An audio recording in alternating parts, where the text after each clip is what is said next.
નમસ્કાર મિત્રો આજના મહત્વના સમાચારમાં સૌપ્રથમ વાત કરીશું પદ્મિની બા વાડા ફરીથી વિવાદમાં ગંભીર આક્ષેપ સાથે ફરિયાદ દાખલ કરવામાં આવી છે।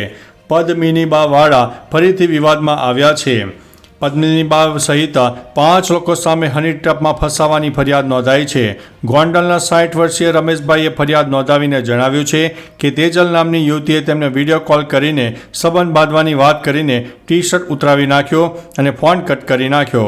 બીજા દિવસે તેજલનું નામ લઈને પદ્મિની બા, તેજલ અને પદ્મિની બાનો પુત્ર અને અન્ય 2 લોકો તેમના ઘરમાં ઘૂસી ગયા હતા। મિત્રો, અન્ય મહત્વના સમાચારની વાત કરીએ તો ગરમીથી રાહત મળશે પણ પવન ભૂકા કાઢશે। હવામાન વિભાગની આગાહી પ્રમાણે આગામી 2 થી 3 દિવસ ગરમીથી રાહત મળશે પરંતુ પવનનું જોર વધશે। કચ્છ અને ઉત્તર ગુજરાતમાં ધૂળની ડમરીઓ ઉડી શકે છે। 20 થી 30 કિલોમીટર પ્રતિ કલાકની ઝડપે પવન ફૂંકાવાની આગાહી છે। હવામાન વિભાગે દક્ષિણ ગુજરાત સિવાયના વિસ્તારોમાં પવનની સતર્ક રહેવાની સૂચના આપી છે। માછીમારોને દરિયો ન ખેડવા માટે પણ વોર્નિંગ આપવામાં આવી છે। મિત્રો, અન્ય મહત્વના સમાચારની વાત કરીએ તો વીએસ હોસ્પિટલમાં કૌભાંડ, 9 ડોક્ટરો સસ્પેન્ડ। અમદાવાદની એએમસી સંચાલિત વીએસ હોસ્પિટલમાં ક્લિનિકલ રિસર્ચમાં ગેરરીતિ બહાર આવતા associate professor doctor Devang Rana સહિત 9 તબીબોને સસ્પેન્ડ કરાયા છે। તબીબોએ દવાઓના ટ્રાયલમાં નિયમોને અવગણ્યા હતા અને એથિકલ કમિટી વગર રિસર્ચ ચાલતું હતું। વિજિલન્સ તપાસમાં ફાર્મા કંપનીઓ પાસેથી કરોડો રૂપિયાની લેતી દેતીની વિગતો સામે આવી હતી। હવે તત્કાલીન મેડિકલ સુપ્રિન્ટેન્ડન્ટ સામે કાર્યવાહી થશે।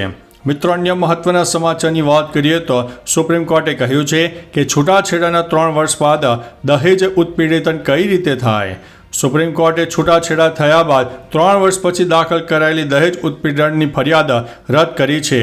કોર્ટે કહ્યું છે કે અમને કહેતા જરા પણ સંકોચ નથી થતો કે આ કેસમાં પતિના સગાઓને ખોટી રીતે આરોપી બનાવાયા છે કારણ કે ફરિયાદમાં માત્ર નામ છે, આરોપો સ્પષ્ટ નથી। પતિ અને પત્ની વચ્ચે કોઈ સંબંધ ન હોવાથી દહેજ ઉત્પીડિતનો પ્રશ્ન જ ઉઠતો નથી।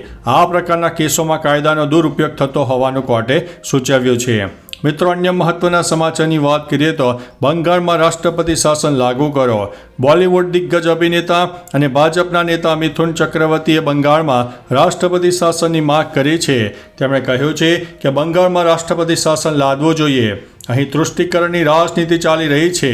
અનેક વિસ્તારોમાં તકલીફો હોવાથી હિન્દુઓને સ્થળાંતર કરવાની ફરજ પાડવામાં આવે છે।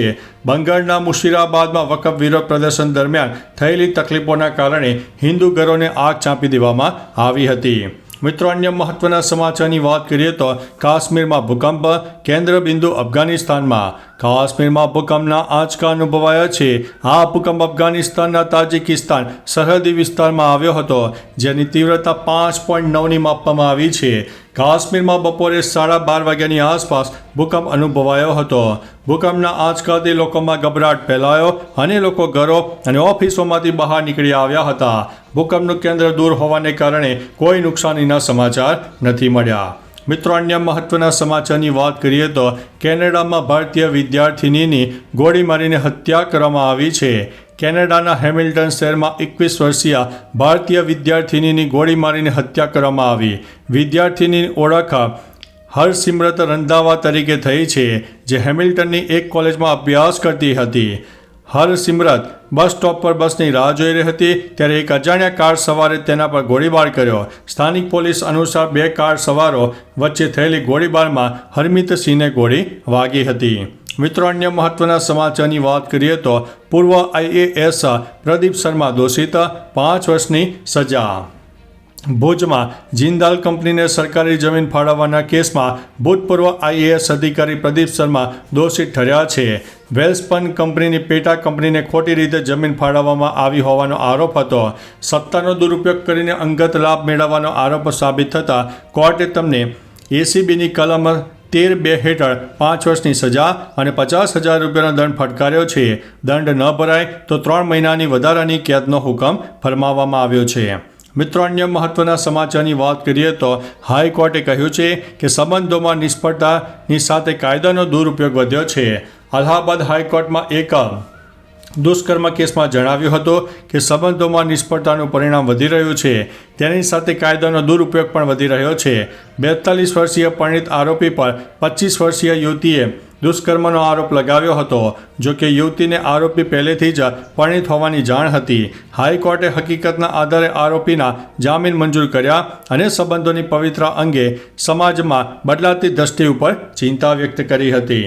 મિત્રો, અન્ય મહત્વના સમાચારની વાત કરીએ તો મુંબઈમાં મંદિર તોડ્યું, વિરોધમાં જૈન સમુદાય રસ્તા ઉપર. મુંબઈના વિલે પાર્લેમાં જૈન મંદિર તોડી પાડવાના મામલે હોબાળો થયો છે. અહીં 16 એપ્રિલના રોજ એક કેસ પર હાઈકોર્ટના આદેશ પર બોમ્બે મ્યુનિસિપલ કોર્પોરેશન દ્વારા 30 વર્ષ જૂના જૈન મંદિરને તોડી પાડવામાં આવ્યું.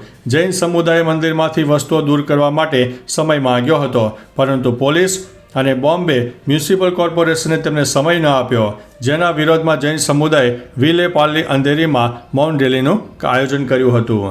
મિત્રો, અન્ય મહત્વના સમાચારની વાત કરીએ તો ચેઇન સ્નેચિંગ સમયે પટકાતા મોત મામલે 2 રીઢા તસ્કરોને જબ્બે કરવામાં આવ્યા છે. વડોદરા ગ્રામ્યમાં વૃદ્ધ વિધવા પેન્શનના નાણાં ઉપાડવાના હોવાથી સ્ટેટ બેંકમાં જતા હતા, ત્યારે પાછળથી નંબર વગરની બાઇક ઉપર આવેલા 2 યુવાનો વૃદ્ધાના ગળામાંથી અછોડો તોડીને ભાગ્યા, જેથી વૃદ્ધાએ બૂમાબૂમ કરી હતી. અચાનક બાઇક પરથી રોડ ઉપર પટકાયા હતા. તેમનું સારવાર દરમિયાન મોત નીપજ્યું. આ મામલાની તપાસમાં ગ્રામ્ય એલસીબીને મોટી સફળતા મળી છે. મિત્રો, અન્ય મહત્વના સમાચારની વાત કરીએ તો આકરા તાપ બાદ હવે રાજ્યમાં 2 દિવસ પવનનું તાંડવ જોવા મળશે. હવામાન વિભાગની આગાહી મુજબ રાજ્યમાં આજથી 3-4 દિવસ ગરમીમાં સામાન્ય ઘટાડો થશે. મોટાભાગના વિસ્તારોમાં તાપમાન 40 ડિગ્રીથી નીચું જવાની સંભાવના છે. 2 થી 3 ડિગ્રી સેલ્સિયસ ગરમીમાં ઘટાડો નોંધાશે. જોકે રાજકોટમાં 42 ડિગ્રીની આસપાસ તાપમાન નોંધાવાની શક્યતા છે. આગામી દિવસોમાં વરસાદની શક્યતા નહીવત છે. રાજ્યમાં ડમરી ઉડે એવા પવનો પણ ફૂંકાઈ શકે છે. મિત્રો, અન્ય મહત્વના સમાચારની વાત કરીએ તો અમદાવાદમાં ગરમીનો પારો વધતા રસ્તાઓ બન્યા છે સુમસામ. રાજ્યમાં હવામાન વિભાગે ગરમીની આગાહી કરી છે, જેને લઈને તંત્ર લોકોને સાવચેતી રાખવા માટે અપીલ કરી રહ્યું છે. અમદાવાદ શહેરમાં છેલ્લા કેટલાક દિવસથી ગરમીનો પારો સતત વધતો જોવા મળી રહ્યો છે, જેના પગલે બપોરના સમયે રસ્તાઓ સુમસાન બન્યા. તો બીજી બાજુ ડીઈઓ દ્વારા શાળાના સમયમાં ફેરફાર કરવા પણ સૂચના આપી હતી. મિત્રો, અન્ય મહત્વના સમાચારની વાત કરીએ તો ટીઆરપી ગેમ ઝોનના પડઘા પડ્યા છે. જન્માષ્ટમીના લોકમેળાનું સ્થળ બદલવાનું આયોજન છે. રાજકોટમાં સૌરાષ્ટ્રના સુપ્રસિદ્ધ જન્માષ્ટમીના લોકમેળાનું સ્થળ બદલાઈ શકે છે. જન્માષ્ટમીના લોકમેળાનું સ્થળ બદલવા માટે તંત્ર દ્વારા આયોજન કરવામાં આવી રહ્યું છે. શહેરના રેસક્રોસ મેદાનમાં આયોજિત લોકમેળાને શહેરની બહાર સ્થળાંતરિત કરવાની યોજના પર કામ ચાલી રહ્યું છે. લોકમેળાને લઈને અટક સરોવર નજીક 90,000 સ્ક્વેર મીટર જમીન સપાટ કરવા દરખાસ્ત પણ કરવામાં આવી છે. તો ચાલો મિત્રો, ફરીથી દેશ અને દુનિયાના સુપરફાસ્ટ સમાચાર લઈને મળતા રહીશો. ત્યાં સુધી અમને રજા આપશો. નમસ્તે.